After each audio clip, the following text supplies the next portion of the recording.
오늘은 자유하신 하나님이심을 인정함이 살 길입니다 라는 제목으로 욥기 38장 1절부터 7절과 욥기 42장 1절부터 6절의 두 군데의 말씀을 보도록 하겠습니다. 먼저 욥기 38장 798쪽, 구약성경 798쪽 정도에 있습니다.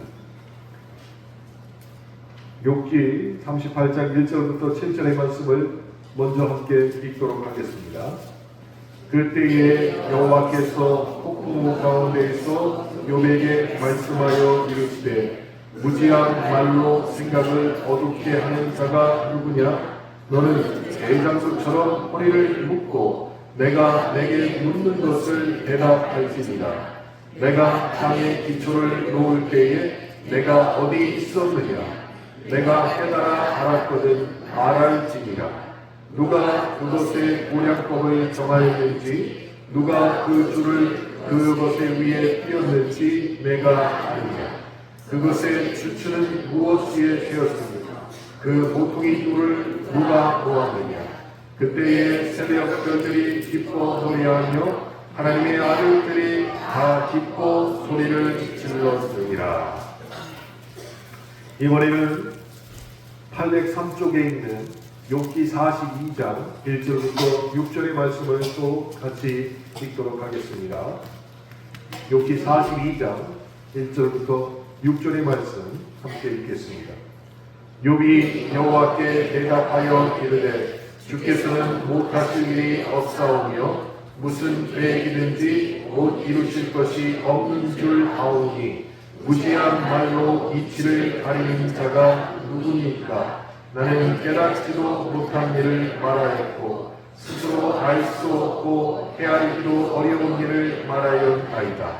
내가 말하겠사오니 주는 들으시고 내가 주께 묻겠사오니 주여 내게 알게 하옵소서. 내가 주께 대하여 귀로 듣기만 하였사오나 이제는 눈으로 주를 배웠나이다. 그러므로 내가 스스로 거두어 드리고 티끌과 제 가운데서 빼게 하나이다.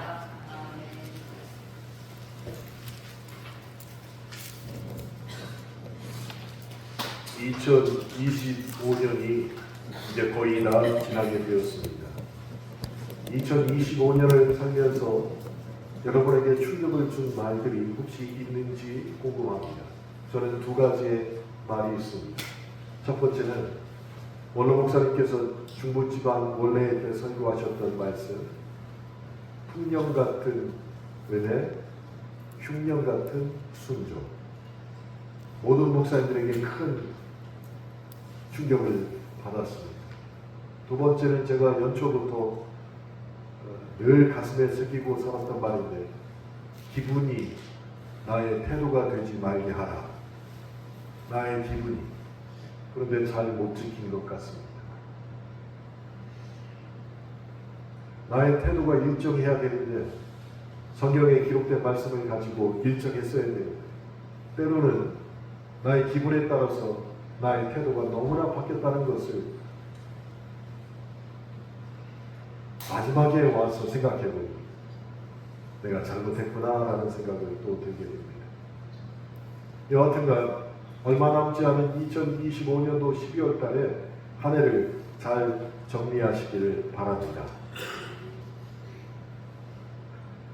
다음 주에는 욥기 강해가 마지막이 됩니다. 욥기는 중요한 부분만 골라서 여러분에게 강해를 하고 있습니다. 다음 주에 빠지시면 안 되는 이유가 두 가지가 있죠. 욥기 책거리를 해야 되고 오후에 박종호 장로 찬양 예배 때문에 절대로 빠져서는 안 된다라고 생각하시기 바랍니다. 아우슈비츠라는 수용소가 있었습니다.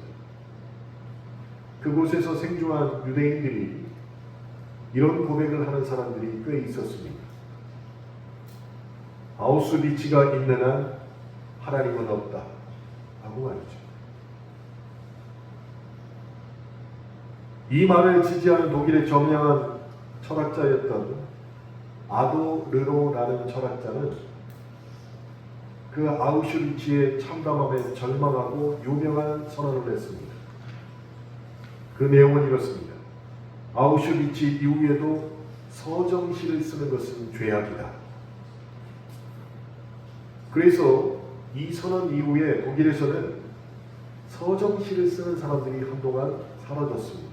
그리고 대부분 모더니즘 시라고 매우 딱딱한 시를 쓰는 작가들이 등단하게 되었던 것이죠.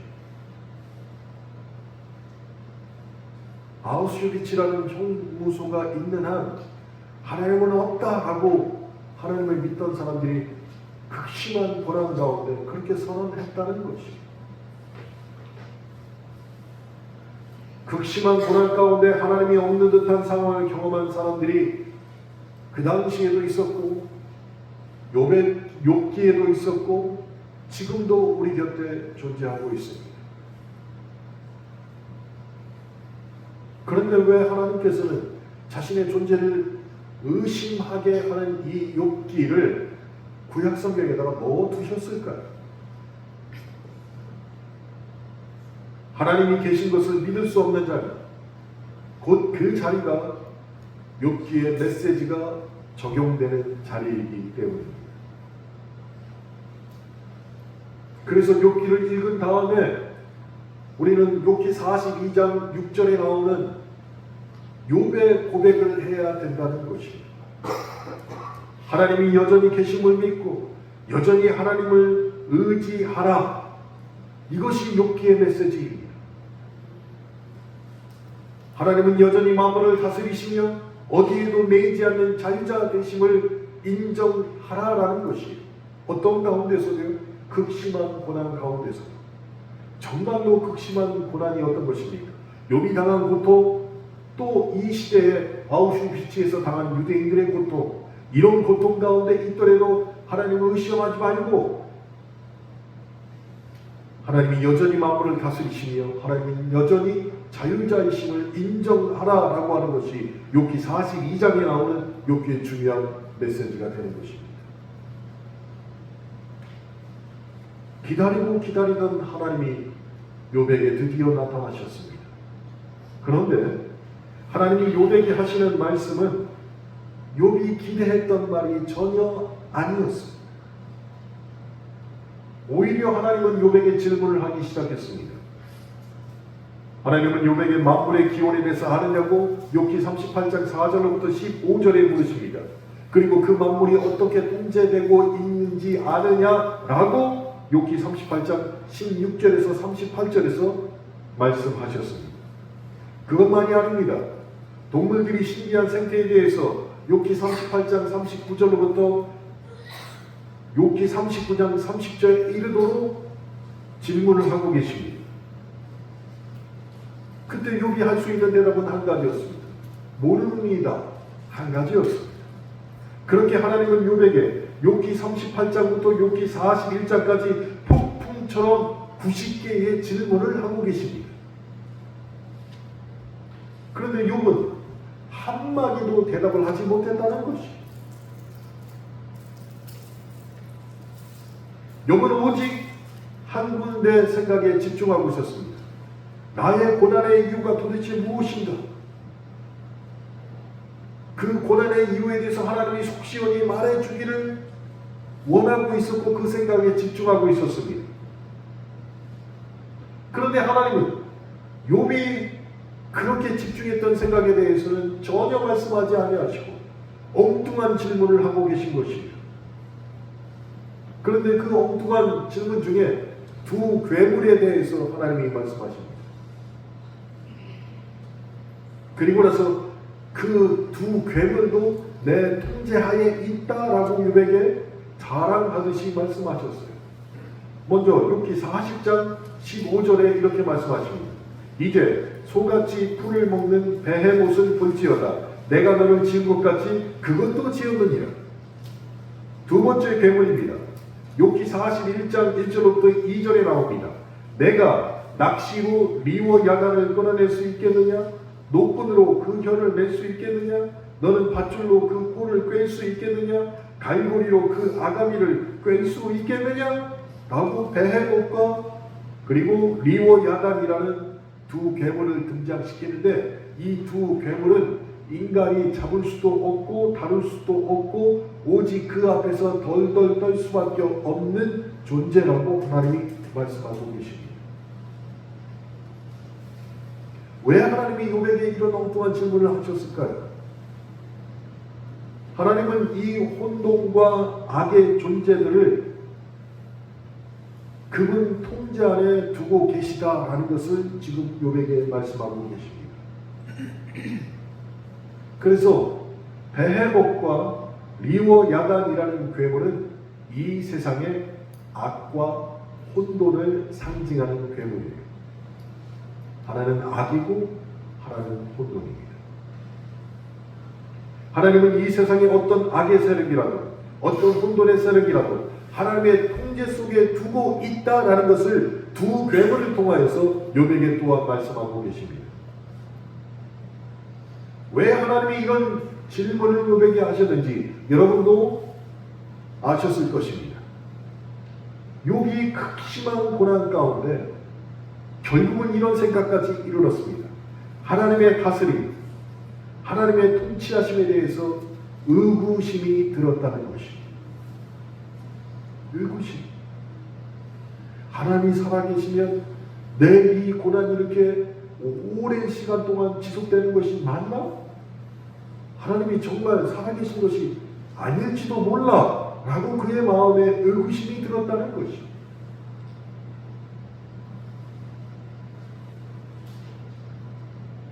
의구심으로 끝난 것이 또한 아니었습니다. 하나님이 도대체 내가 당하는 이 고난에 대해서 어떻게 이렇게 침묵할 수 있을까?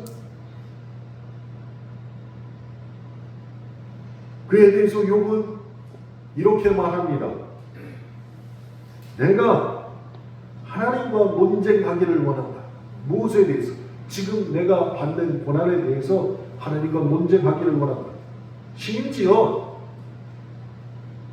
내가 원고가 되었고 하나님을 피고로 만들어서 법정에 세워서 하나님께 소송하기를 원한다 라는 생각까지 이르게 된 것입니다. 이 생각을 하나님이 아셨습니다. 그리고 나서 욥에게 욥이 기대하지 않았던 질문 90가지를 막 쏟아내신 것입니다. 온 만물을 다스리는 것은 네가 고난을 받더라도 평강 가운데 있더라도 오직 나뿐이다 라는 것을 90가지의 질문을 통해서 욥이 스스로 깨달을 수 있도록 만드신 것입니다. 그런데 욥도 참 대단하죠. 욥이 대단한 게 무엇이냐면 욥이 당한 고통이 너무나 극심한 고통이었기에 90가지 질문이 쏟아지는 동안 69번째에 이르러서 욥이 깨닫게 된 것이에요. 90가지 질문 동안 69번째에 깨닫게 된 것이에요. 그리고 하나님 앞에 그때서야 항복하게 됩니다. 그게 욥기 40장 3절로부터 5절의 말씀입니다. 욥이 여호와께 대답하여 이르되 보소서 나는 비천하오니 무엇이라 주께 대답하리이까 손으로 내 입을 가릴 뿐이로소이다. 내가 한 번 말하였사온즉 다시는 더 대답하지 아니하겠나이다. 69번째 질문에 하나님 앞에 항복하게 되니 욥의 고집도 고래의 심술처럼 강했던 것입니다.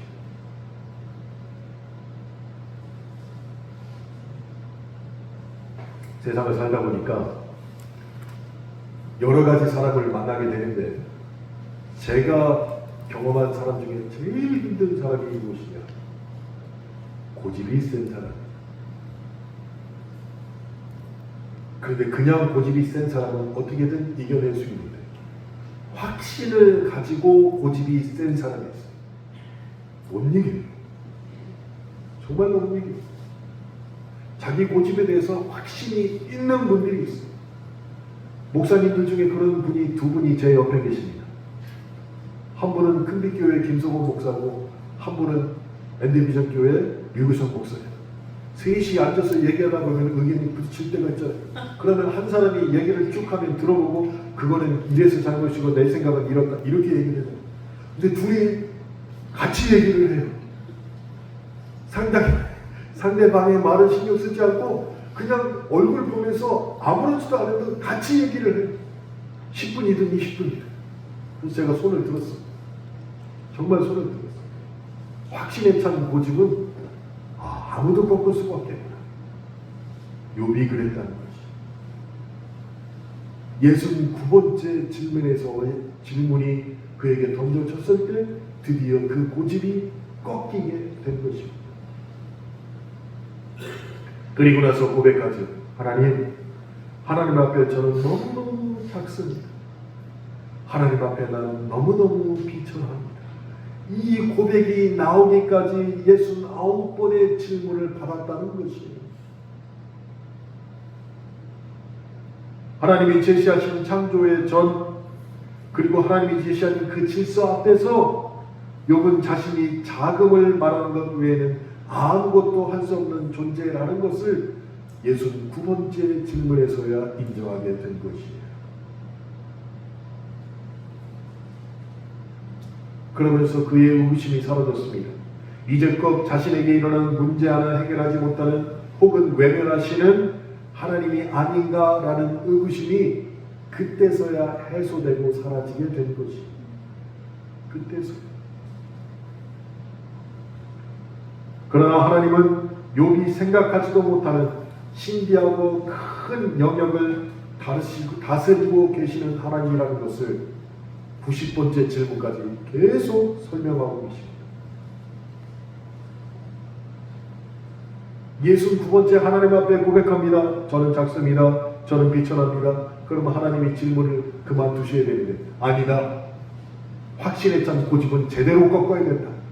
90번째까지 계속 내가 얼마나 위대한가를 하나님이 스스로 욥에게 말씀하고 계셨다는 것이.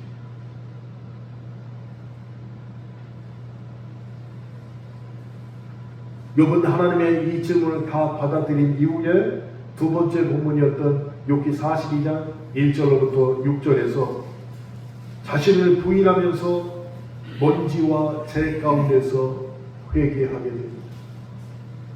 자, 69번째 나는 작습니다 라고 얘기했어요.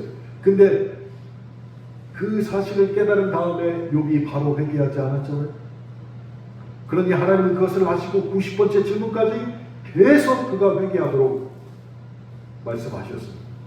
그 90번째 질문을 다 받은 다음에 욥이 한 행동은 하나님 대단하십니다 박수치기 아니라 하나님 앞에서 회개하기 시작했다는 것이.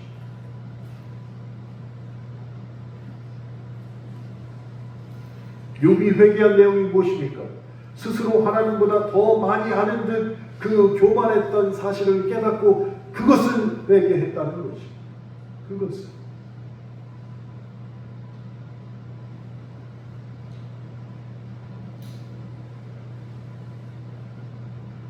자신이 이해하기에는 너무나 경이로우신 분이 하나님이시라는 것을 알고 있었지만 잊었습니다. 그러나 주님의 90번째 질문을 다 받은 이후에 그 사실을 다시 떠올리게 되고 회개하게 되었다는 것입니다. 그래서 42장 3절에서 욥이 이렇게 고백합니다. 무지한 말로 이치를 가리는 자가 누구니까? 나는 깨닫지도 못한 일을 말하였고 스스로 알 수도 없고 헤아리기도 어려운 일을 말하였나이다. 성인이 되어서 잘 알지도 못하는 일을 잘 아는 것처럼 말하는 사람들은 참 많이 만납니다.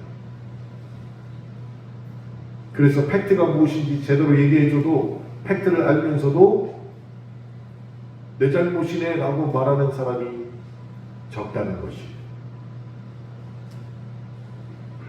전문가보다 어디서 주워 들은 말들이 더 정확하다고 믿고 그건 아니야 라고 고집하는 사람들이 많이 있습니다. 근데 욥은 어떻게 했습니까? 무지한 말로 이치를 가리는 자가 누구니까? 욥이었잖아요. 깨닫지도 못한 일을 말하게 한 누구입니까? 욥이었잖아요. 스스로 알 수도 없고 헤아리기도 어려운 일을 말아야 했는데 욥이 그랬다는 것을 자기 입으로 지금 고백하는 것이에요. 이게 쉬운 일이 아니라는 것이에요. 이게 쉬운.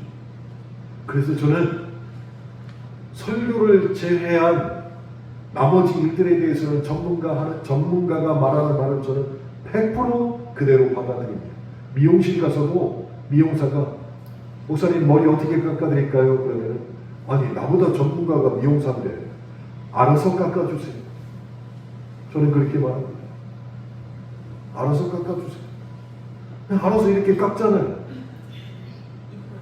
근데 제 옆에 있는 여자분하고 같이 하는데 앞에는 어떻게 무슨 샤기 코스로 깎아주시고 뭐 나는 알아듣지도 못하는 말을 그렇게 하는데 그렇게 깎아놓으면 안 이쁠 것 같은데 그렇게 깎아달라. 근데 끝까지 있어봤어. 안 이뻐. 머리를 깎아서 드라이 했는데 안 이뻐요. 본인이 원하는데. 근데 누구 탓을 해요? 미용사 탓을 해요. 지가 그렇게 깎아달라고 해요. 이번에 여러분 오시다 보면은 포스터가 있잖아요. 박종호 장로 CCM 콘서트 포스터를 제가 걸어놨잖아요. 그거를 이렇게 크게 만들었어요. 제가 다이아한테 부탁을 했습니다. 네가 전문가니까 내가 자료를 다 줄 테니까 네가 알아서 만들어라. 목사님 뭐 이건 어떻게 야 네가 잘하잖아. 그러니까 네가 알아서 만들어서 보내. 그 보내왔어요. 얼마나 멋지게 보내왔어요. 그래가지고 제가 너무 아까워서 이렇게 큰 현수막으로 지금 제작 중에 있어요. 걸어놓으려고. 얼마나 잘해요. 근데 많은 분들은 자기가 전문가가 아닌데 전문가인 것처럼 참견합니다. 그리고 끝까지 그 고집을 내려놓지 않아요. 욥기를 본 순간 고쳐야 됩니다. 내가 전문가가 아니면 반드시 고쳐야 돼요.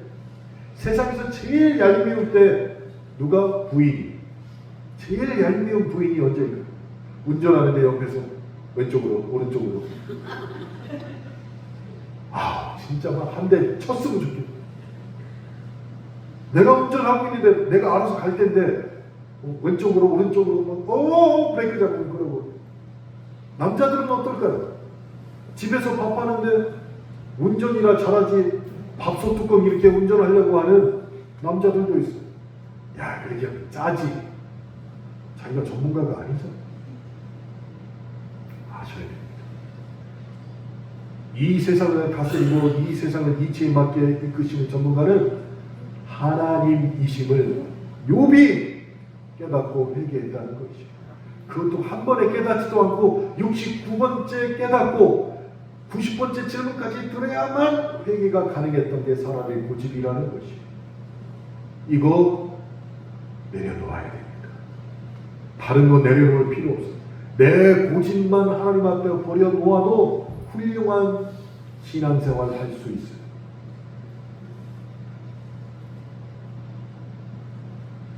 하나님이 초월적인 지혜와 공의를 가지고 세상을 다스리시는데 욥은 극히 제한된 지식을 가지고 그 하나님을 판단하고 있었다는 것이죠. 부조리한 세상의 혼돈을 인간의 이성으로 설명될 수 없음에도 불구하고 세계는 여전히 하나님이 정의가 시행되는 장소이다라고 그래서 하나님이 욥에게 지금 말하고 있는 것입니다. 이게 사실은 욥기에서 제일 중요한 주제입니다.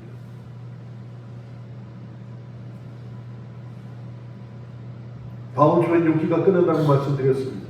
욥기를 끝내면서 우리가 마음속에 딱 한 가지를 간직하고 있어야 될 게 무엇이냐? 하나님을 하나님 되게 하라라는 말을 가슴에 담고 있어야 되는 것입니다. 하나님을 하나님 되게 해야 합니다. 제가 만든 말이 아닙니다. 16세기 종교개혁자들이 바른 교회와 바른 신앙의 회복을 위해서 부르짖던 중요한 표현 중에 하나가 바로 이것이었습니다. 하나님을 하나님 되게 하라. 그러면 그 전에는 어땠을까요?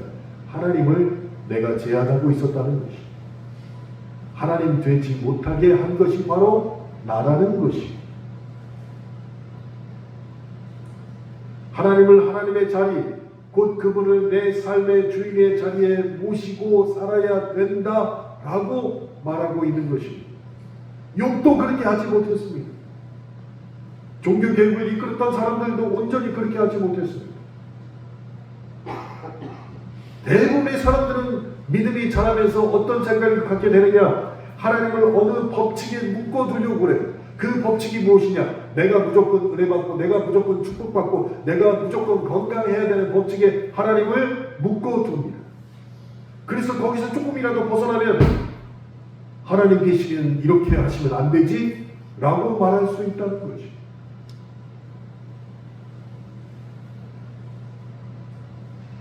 하나님을 내 사정에 묶어두고 하나님의 일을 하라라고 요구한다는 것이.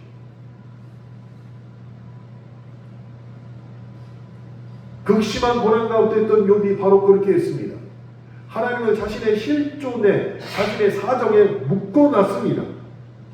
그러고서 하나님에게 이렇게 요구합니다. 나의 이 문제에 대답하셔야 할 분이 바로 하나님 당신입니다. 라고 말이죠. 왜 침묵합니까? 빨리 해결을 해줘야 되지 않습니까? 라고 하나님에게 말했던 것이 욥이었습니다.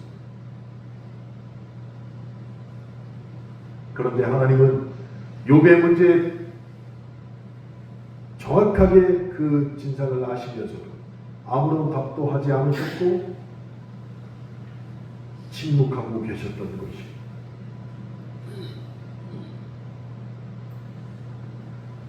왜 하나님은 침묵하셨을까요? 이 사실을 알아야 됩니다. 하나님이 어디에도 매이지 않는 자유로운 분이시라는 것을 우리가 인정해야 한다는 것입니다. 진짜 이 사실을 인정해야 됩니다. 하나님은 어디에도 매이지 않습니다.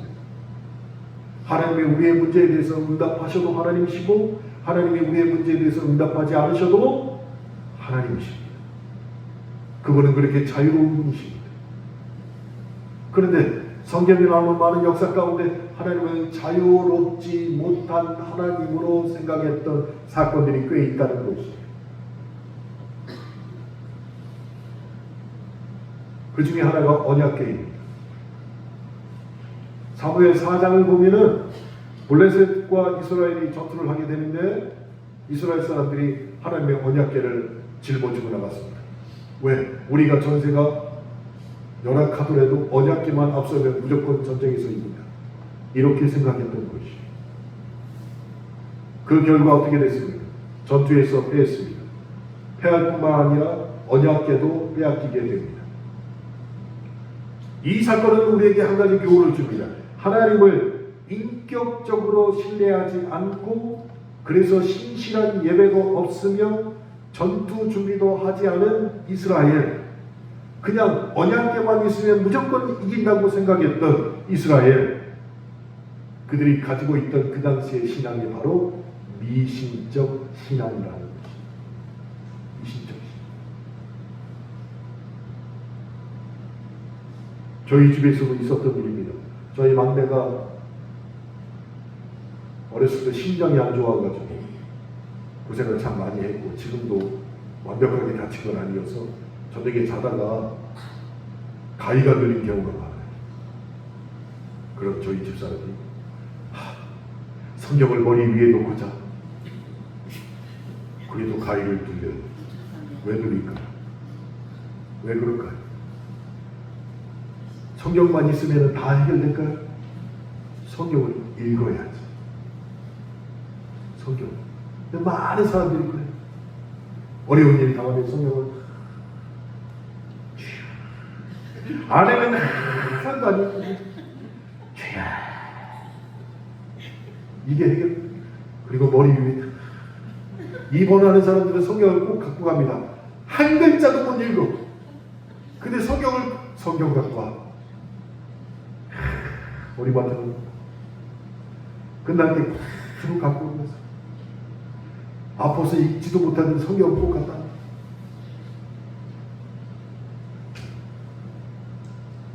왜 그럴까요? 이스라엘 그 당시의 사람들이 블레셋과 전투할 때 그런 미신적 신앙을 가졌다는 것이에요. 하나님에게 예배도 없었습니다. 하나님 신실히 믿지도 않았습니다. 그저 하나님의 언약궤만 앞서서 나가면 하나님이시니까 자기 체면 때문이라도 전쟁에서 이기게 해주시지 하고 나갔다는 것. 이걸 지금 말로 미신적 신앙이라는 것이죠. 그래서 언약궤도 빼앗겼습니다. 이스라엘과 전쟁에서 블레셋이 이겼습니다. 그러면서 가장 훌륭한 노획물이 하나님의 언약궤를 메고 가게 된 것이에요. 그리고 나서 그 언약궤를 그들이 섬기는 다곤의 신상 앞에 딱 갖다 놨습니다. 이게 무슨 뜻이냐? 다곤이 여호와 하나님을 이겼다라는 것을 상징하는 것이죠. 고대 근동의 전쟁 관습에 대해서 제가 책을 보았더니 전쟁에서 승리한 자는 패배한 자의 신을 자신이 섬기는 신이 다스린다라고 믿었다는 것이죠.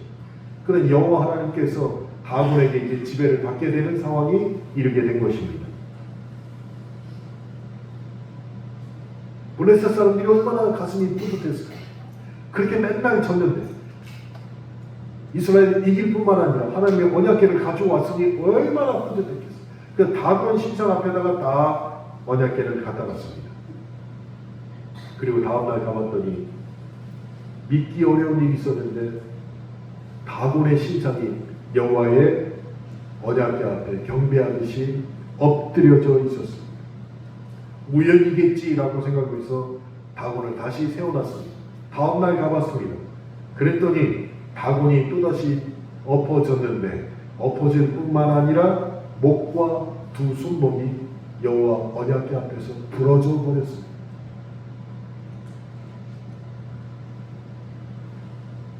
하나님의 심판은 다곤 신에게만 임하지 않았습니다. 이제 블레셋 사람들에게만. 먼저 아스롯 사람들이 독한 종기가 전염병으로 번졌습니다. 견디다 못해서 아스롯 사람들이 여호와 언약궤를 가드로 옮기게 되었습니다. 그랬더니 가드에 사는 사람들에게는 또한 독한 종기가 번지게 되었습니다. 그래서 그 가드에 있던 언약궤를 다시 에그론으로 옮기기 시작했습니다. 에그론에 있던 사람들도 독한 종기가 번지기 시작했어요. 하나님께서 블레셋 사람들에게 보여주신 것이에요. 나는 너희들이 섬기는 다곤의 신에게 결코 북한되지 않는 여호와 하나님이다 라는 것을 보여주신 것이에요. 그러니 이스라엘은 패배했지만 하나님은 누구에게도 패배하지 않는 하나님이시라는 것을 보여주신 것이 사무엘상 4장의 내용입니다.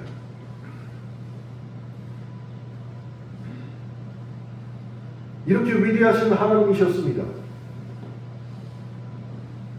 그런데 하나님을 미신적 신앙으로 섬겼던 사람들, 조금만 내게 해악이 닥치면 하나님을 의심했던 사람들, 성경에 나와 있는 사건, 지금 우리가 겪고 있는 이 상황 속에서도 얼마나 많냐는 것이. 소설가 공지영이라는 사람이 있습니다. 이 사람이 불교의 초기 경전이었던 수타니 파타에 있는 구절을 자기 소설에 인용을 했어요. 그래서 여러분이 다 아는 구절이 있습니다. 소리에 놀라지 않는 사자와 같이, 그물에 걸리지 않는 바람과 같이, 진흙에 물들지 않는 연꽃과 같이 무소의 불처럼 혼자서 가라. 이 마지막 그 굵기를 여러분이 다 알 거예요. 무소의 뿔처럼 혼자서 가라. 그런데 과연 사람이 그물에 걸리지 않는 바람처럼 살 수 있을까요? 미워하는 사람도 시기와 질투도 죄의 욕망도 없이 그렇게 바람처럼 사람이 살 수 있겠느냐고. 땅가, 집가, 물가가 올랐다는 소식, 사촌이 땅이 샀는데 배가 아프며 일이 일비하는 게 필부의 삶인데 어떻게 바람처럼 어떤 욕망도 없이 그렇게 사람이 살 수 있겠냐. 우리는 우리의 마음이 쳐놓은 그물에 수없이 걸려서 몸서리치면서 매일매일을 살아가고 있습니다. 그런데 하나님은 그 어느 곳에도 걸리지 않는 정말 바람과 같이 사시는 자유로운 하나님이시라는 것을 욥기를 통해서 우리가 깨달아야 한다는 것입니다. 여러분, 예수님이 이 땅에 오신 목적이 무엇입니까? 십자가를 지는 것, 그 한 목적이셨습니다. 십자가를 짐으로 말미암아 모든 인간의 죄를 대속하는 것, 이것이 예수님의 목적이셨습니다. 이 목적이 너무나 뚜렷했습니다. 그래서 예수님은 사람의 인기에 결코 흔들리지 않았던 것이에요.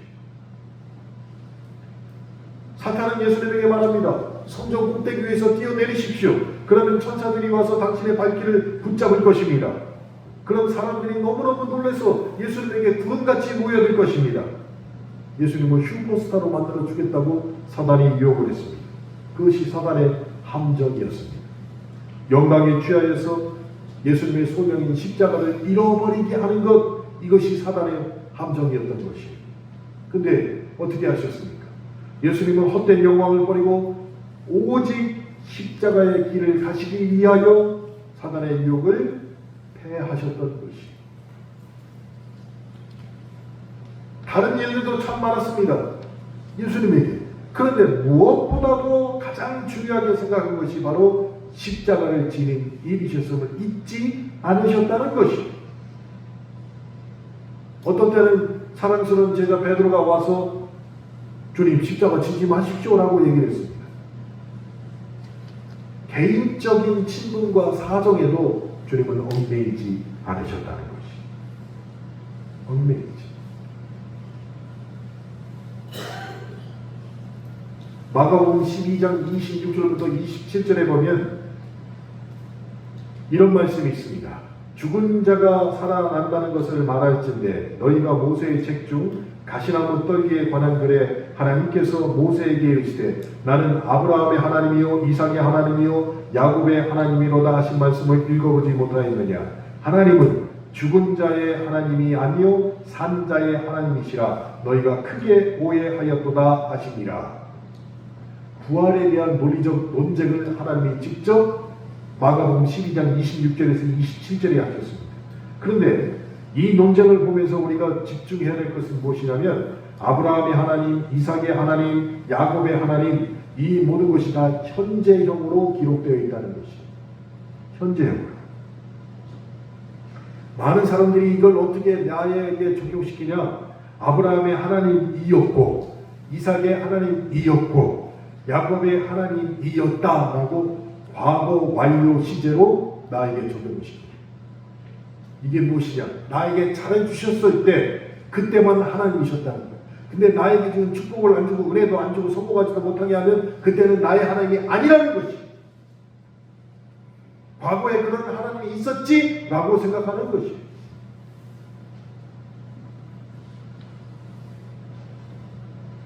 더불어 하나님은 아브라함 다음에 이삭 다음에 야곱으로 이어지는 인간의 시간의 순서대로 그들의 하나님이 되셨다라고 말씀하지 않으셨습니다.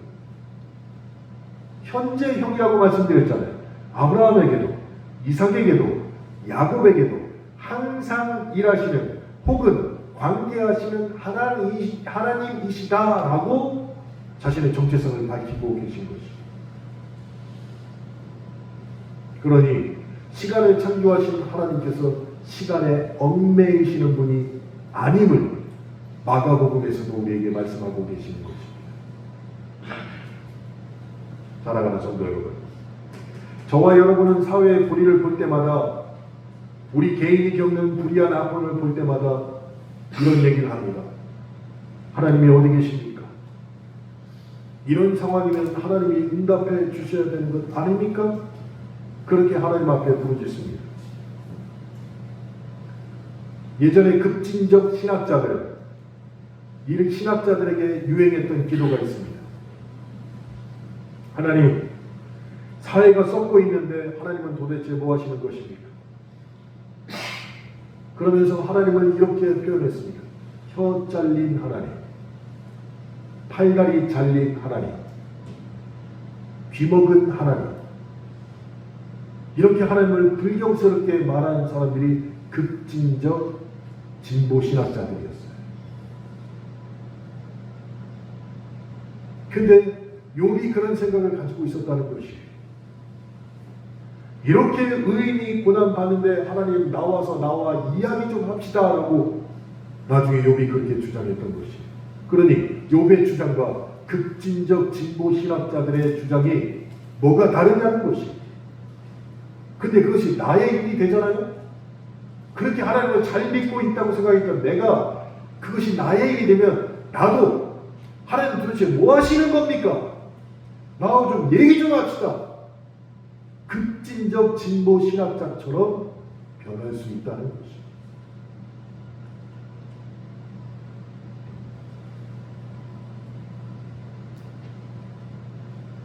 그래서 우리가 욥기 42장에 나오는 욥이 죄 속에서 회개했다라는 것을 나의 마음속에 각인시켜 놔야 됩니다.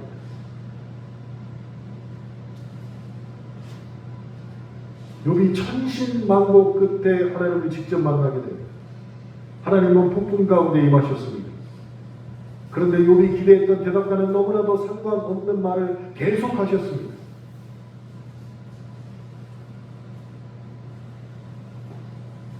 우리가 생각하기에는 하나님이 안 해도 되는 말이라고 생각하는 90가지의 질문을 계속 욥에게 던지셨던 것이에요.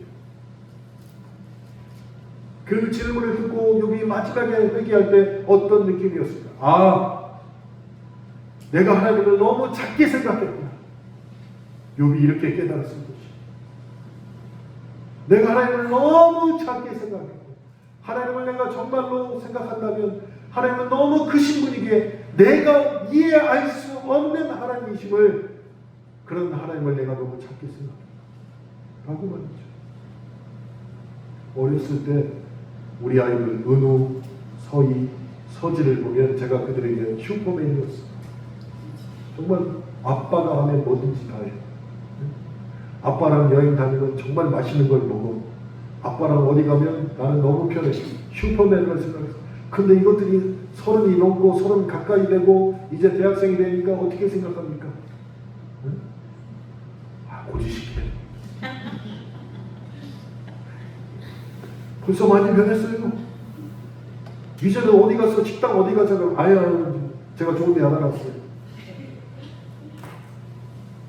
나보다 더 좋은 걸 먹으러 다니고 이제 달라졌단 말이에요. 그러면서 마치 기성세대를 대하는 것처럼 우리가 하나님을 기성세대로 대하고 있지 않냐는 것이죠. 그래서 매주 예배에 참석하라는 것입니다.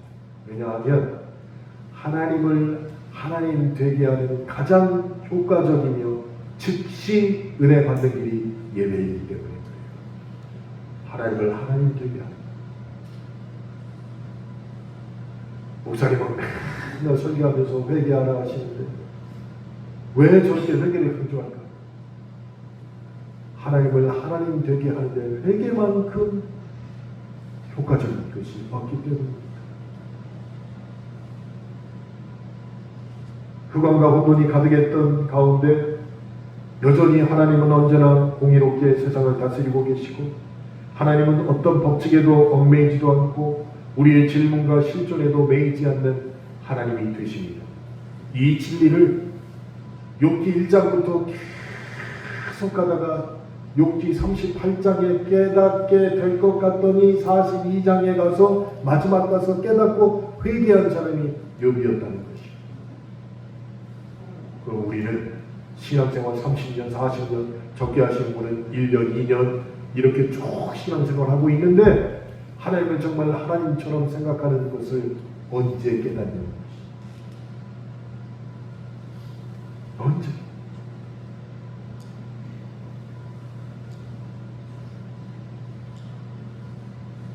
그렇게 하나님 앞에 깨닫고 억지로라도 회개하였을 때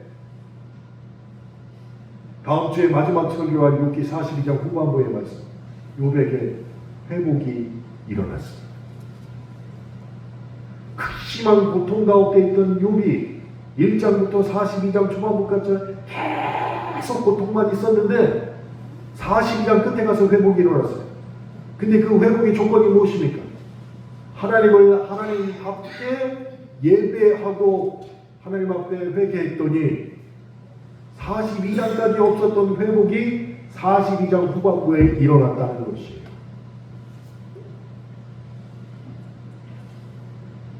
하나님은 회개한 자에게 반드시 회복을 주십니다.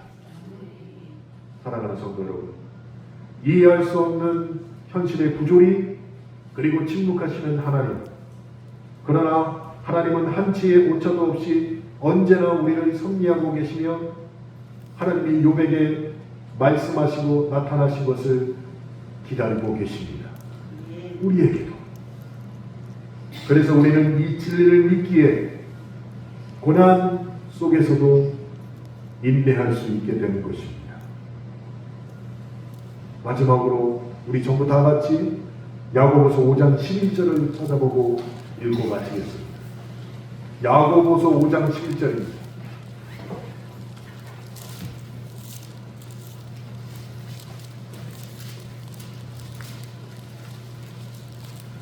신약성경 야고보서 5장 11절.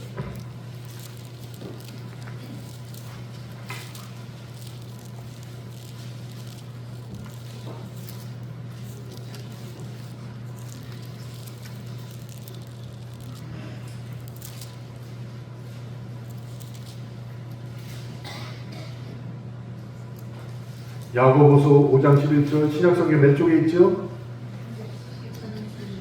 네?